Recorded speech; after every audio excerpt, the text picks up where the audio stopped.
हमारे हनुमान, जय श्री कृष्णा।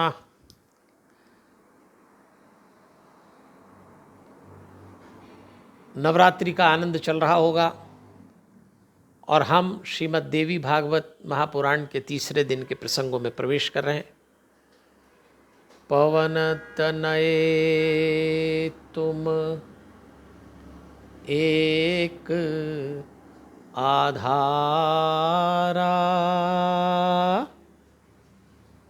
कथा कहूँ मैं मति अनुसारा।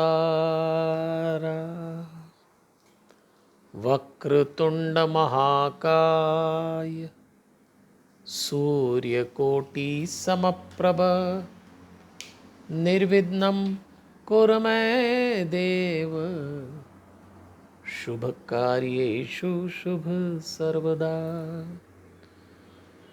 गुरुर्ब्रह्मा गुरुर्विष्णु गुरुर्देव महेश्वर, गुरुर्साक्षात् परब्रह्म, तस्मै श्री गुरुवे नमः। परमपिता परमेश्वर की बड़ी अनुग्रह भरी दृष्टि और भगवान की असीम अनुकंपा है कि आज हम लोग श्रीमद् देवी भागवत महापुराण के तीसरे दिन के प्रसंगों को जीवन से जोड़ेंगे। आप जहाँ भी विराजे हैं वहाँ उपस्थित परमात्मा के प्रत्येक स्वरूप को सादर प्रणाम करते हुए देवलोकवासी स्वामी नारायण देव तीर्थ जी, स्वामी सत्यमित्रानंद गिरी जी को वंदन करते हुए जूना पीठाधीश्वर आचार्य महामंडलेश्वर स्वामी अवधेशानंद गिरी जी को नमन करते हुए भक्ति भारती माँ प्रेमा पांडुरंग जी का पावन स्मरण करते हुए श्री रविशंकर महाराज रावतपुरा सरकार को नमन, परमधाम पधारे हुए पूज्य पिताजी वल्लभदास जी को वंदन और आप सबके भीतर बैठे हुए दिव्यात्मा को सादर प्रणाम करते हुए मैं आपको स्मरण कराना चाहूँगा कि शक्ति व्यवहारिक क्षेत्र में, शक्ति धार्मिक क्षेत्र में, शक्ति आध्यात्मिक क्षेत्र में। पहले दिन हमने संसार की बात की, दूसरे दिन सप्तपंथी की बात करी और आज हमारा जो विषय है वो है संबंध, जिसमें आत्मीय संबंध, भावुक, संवेदनशील होना, संगठन, ये सब चीज़ें हैं। शरीर, मन और वाणी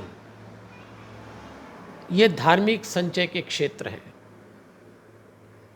और आज आध्यात्मिक दृष्टि से हम तीसरे चक्र की बात करेंगे जिसको कहते हैं मणिपुर चक्र, यानी हमारी नाभि का चक्र, जिसके देवता लक्ष्मी नारायण जी हैं।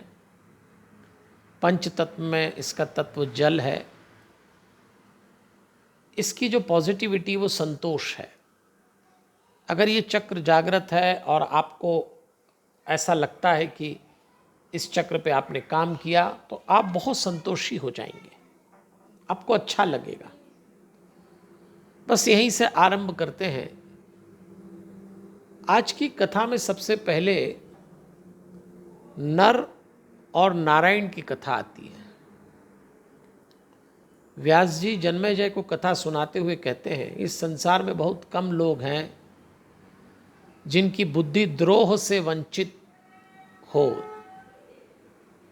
द्रोह से वंचित मतलब अच्छे अच्छे बुद्धिमान कहीं ना कहीं उलझ जाते हैं, कहीं ना कहीं परेशान हो जाते हैं और कुछ न कुछ काम ऐसा कर देते हैं जो उनको नहीं करना चाहिए। भगवान के जितने अवतार हुए उसमें एक नर नारायण अवतार भी हुआ। बाद में यही अवतार अर्जुन और श्री कृष्ण बने।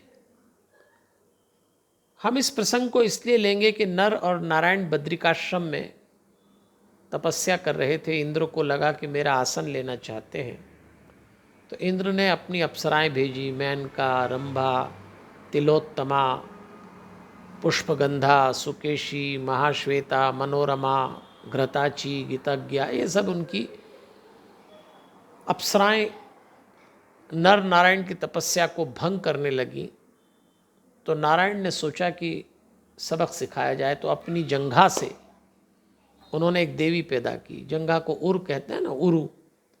उसका नाम उर्वशी, इतनी सुंदर कि वो सारी जितनी अप्सराएं थी उसके सामने फीकी हो गई। और नारायण ने कहा जाओ इंद्र को, ये अप्सराओं से वो क्या हमारी तपस्या भंग कराएगा। हमने एक सुंदर अप्सरा उसको भेंट कर दी। तब नर ने नारायण से कहा ऐसा मेरा आग्रह है, हमें अहंकार और क्रोध नहीं करना चाहिए। अब नारायण को भी लगा कि मैंने इस स्त्री को पैदा करके अपने ही धर्म और तप का अपव्यय किया है। देखिए ये कथा मैं आपको इसीलिए सुना रहा हूं, इसी मोड़ के लिए। हम अगर कोई अपने तप से, परिश्रम से, ऊर्जा से अर्जित करें तो उसको ऐसी जगह खर्च न कर दें।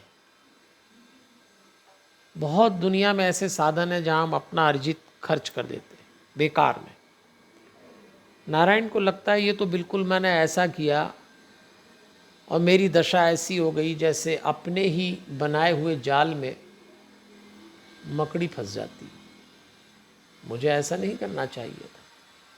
तब उन्होंने एक बात बोली, द्वितीयो अयम महाशत्रु क्रोध संताप कारक।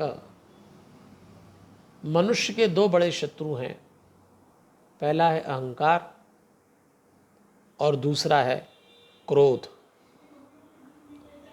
ये हमारे लिए बड़े काम की बात है। आप अपने सार्वजनिक जीवन में अपनी शक्ति को अहंकार में और अपने क्रोध में खर्च मत कर देना। अगर आप वॉच करें, अपने आप की स्टडी करें, तो आप पाएंगे कई अवसर ऐसे आए होंगे जीवन में कि हमने इस जगह उनको खर्च कर दिया। फिर यही नर नारायण एक बार तपस्या कर रहे थे तो प्रहलाद वहाँ पहुँचे। प्रहलाद ने देखा कि दो महात्मा तपस्या कर रहे हैं लेकिन उनके पास शस्त्र भी रखे हैं। प्रहलाद ने इनकी परीक्षा लेना चाहिए और प्रहलाद से इनका युद्ध हुआ। तो नर ने नारायण से कहा कि पहले भी हम लड़ चुके हैं इसी अहंकार, इसी क्रोध के कारण प्रहलाद से, तो हमें इससे बचना चाहिए। और यही बात आज हमारे लिए शिक्षा की है। पुराण हमको समझा रहा है कि भाई एक तो अहंकार मत पालना, दूसरा अकारण क्रोध मत करना। और भक्त को तो क्रोध करना ही नहीं चाहिए। चलिए अब कहानी आगे बढ़ती है। दैत्य अपने राजा बलि के नेतृत्व में देवताओं से युद्ध हार गए। तो दैत्यों के गुरु का नाम था शुक्राचार्य। शुक्राचार्य ने कहा कि तुम लोगों को शक्ति मिले इसके लिए मैं तपस्या करूंगा, शंकर जी को प्रसन्न करूंगा, तब तक तुम लोग मेरी प्रतीक्षा करो। शुक्राचार्य चले गए।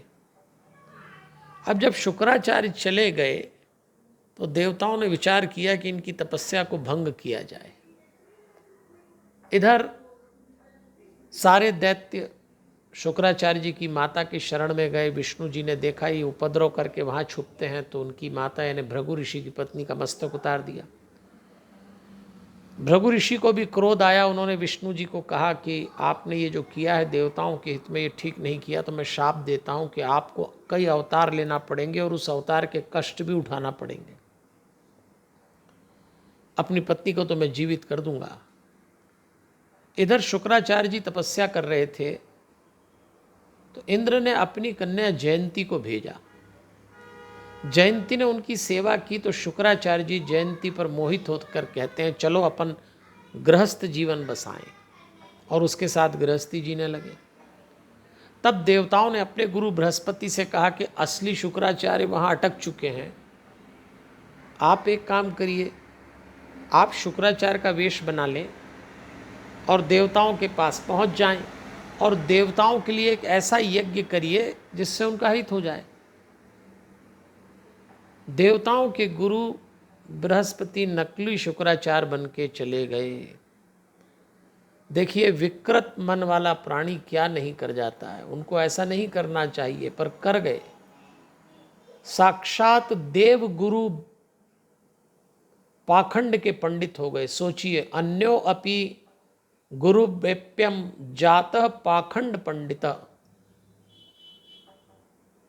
इसलिए अपने लोगों की मदद तो करना चाहिए, लेकिन अमर्यादित होकर मदद न करें।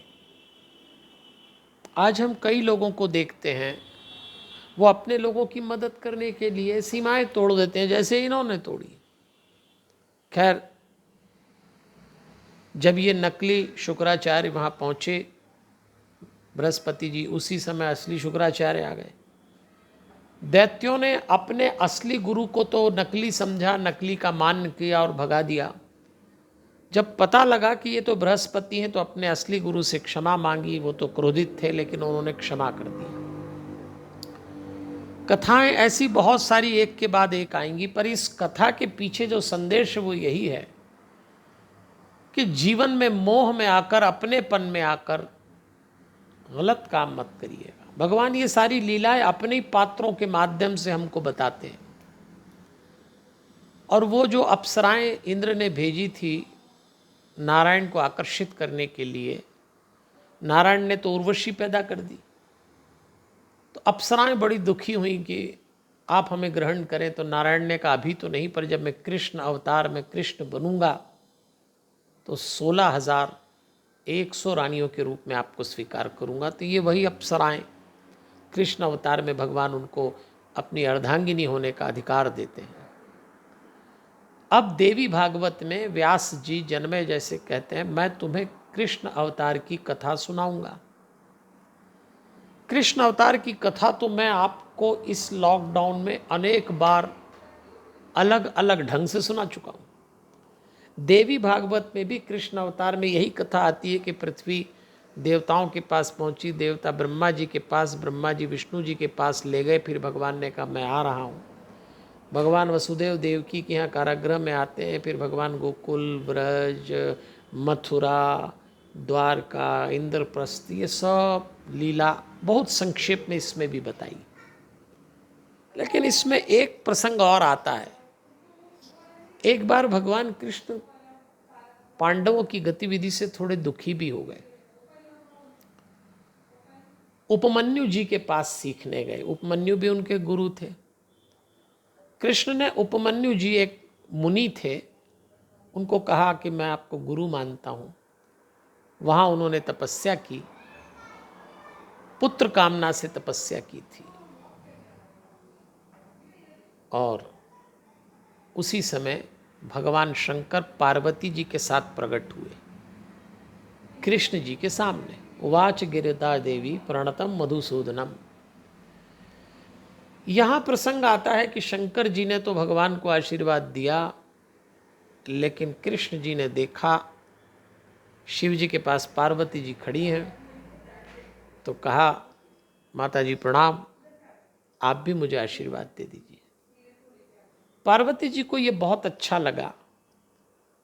सामान्यतः पुरुष लोग पुरुषों से बात करते हैं, और अगर उस पुरुष की अर्धांगिनी, उसकी स्त्री साथ में खड़ी हो, कभी कभी पुरुष स्त्रियों को महत्व नहीं देते, ऐसा आज भी देखा जाता है।